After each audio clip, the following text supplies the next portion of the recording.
Right, so we were discussing about the heart failure. Okay, in the heart failure we discussed about the systolic and diastolic dysfunction.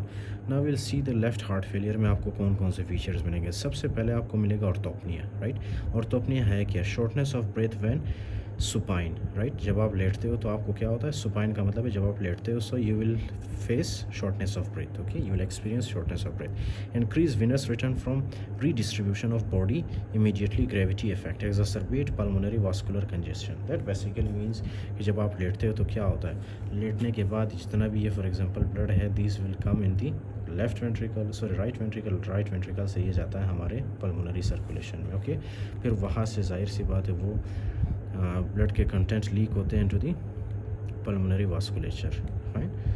उसके बाद है paroxysmal nocturnal dyspnea, breathlessness awakening from sleep. Right, ये क्या होता है कि breathless awakening from sleep, आप सो रहे होते हो और एकदम से आप जागते हो. ओके, और आपको क्या होता है?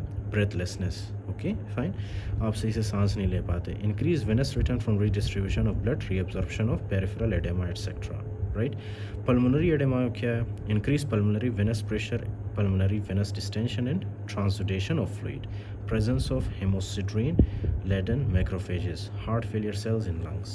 Right, so you have to remember these hemosiderin laden macrophages. Right, just remember that I have discussed this condition, pulmonary edema, I have discussed orthopnea, I have discussed paroxysmal nocturnal dyspnea. Right, okay. उसके बाद है आपके पास right heart failure के features. सबसे पहले आपको मिलेगा congestive hepatomegaly. That basically occurs due to increase central venous pressure. Okay, increase resistance to portal flow, rarely leads to cardiac cirrhosis associated with nutmeg liver, mottled appearance on cross exam. This is the most important thing that you have to remember, nutmeg liver. Fine, especially when you are preparing for the USMLE step 1, you have to remember this nutmeg liver. आपको कहाँ पे मिलता है? Right heart failure में. Right, okay, तो ये आपके पास है हेपेटोमेगाली. फिर उसके बाद है आपके पास jugular venous distension, increase venous pressure. That is very obvious. ये जुगुलर वेन कहाँ से ब्लड को लेके आता है? हमारे वेन से. तो जब ये ब्लड आगे की तरफ नहीं जा पाएगा so this will start accumulating in the neck vein. Right, that will lead to the increase jugular venous pressure. उसके बाद है आपके पास peripheral oedema, increase venous pressure and fluid transudation. Right, fluid transudation का मतलब फ्लूइड जब leak होता है, that is called as fluid transudation. Okay, तो आपको पेरिफेरल एडेमा में क्या मिलता है? एक तो पेरिफेरल एडेमा कौन सा होगा? Pitting oedema. ओके, एक तो पीटिंग एडेमा होगा. राइट, दूसरा होगा आपके पास ascites. You have to remember ascites का मतलब क्या है?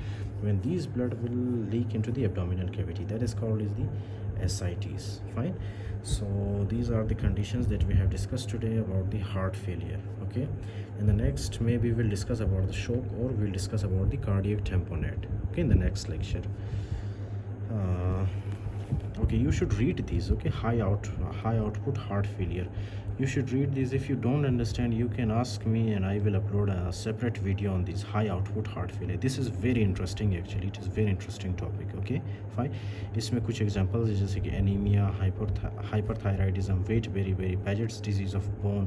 पैजेट्स डिजीज़ ऑफ बोन में क्या होता है कि ऑस्टियोक्लास्टिक एक्टिविटी एक्सेसिव होता है हमारे बोन्स के अंदर, जिसकी वजह से क्या है हमारे बॉडी को ज़्यादा ऑक्सीजन चाहिए होता है. राइट, तो ज़्यादा ऑक्सीजन की वजह से क्या है कि हमारा कार्डियक आउटपुट इंक्रीज़ होता है. ओके, ताकि हमारे बोन्स को वही रिक्वायर्ड ऑक्सीजन मिल सके. फाइन, तो जब कार्डियक आउटपुट बहुत ज़्यादा होता है so that will lead to heart failure. जब ये फॉर एग्जांपल एस क्रोनिकली होगा. राइट, क्रोनिकली मतलब ज़्यादा अरसे के लिए जब कार्डियक आउटपुट ज़्यादा होता है, जब हार्ट रेट ज़्यादा होता है. Right, so that may lead to the heart failure. इसी तरह हाइपरथायराइडिज्म हमारे टिश्यूज़ के अंदर क्या करता है?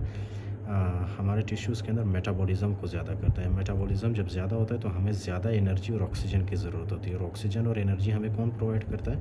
जब हमारा हार्ट जल्दी पंप करता है. राइट, कार्डियक आउटपुट जब ज़्यादा होता है, हार्ट रेट जब ज़्यादा होता है, so that will lead to the hyperthyroidism.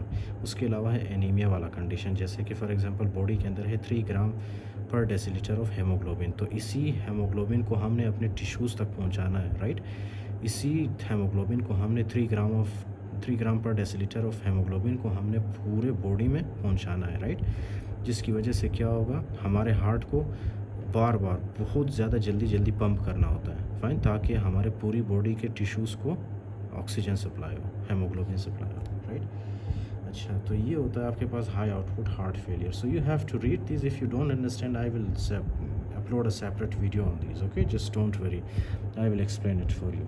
So in the next video maybe we will discuss about the shock or cardiac tamponade, right?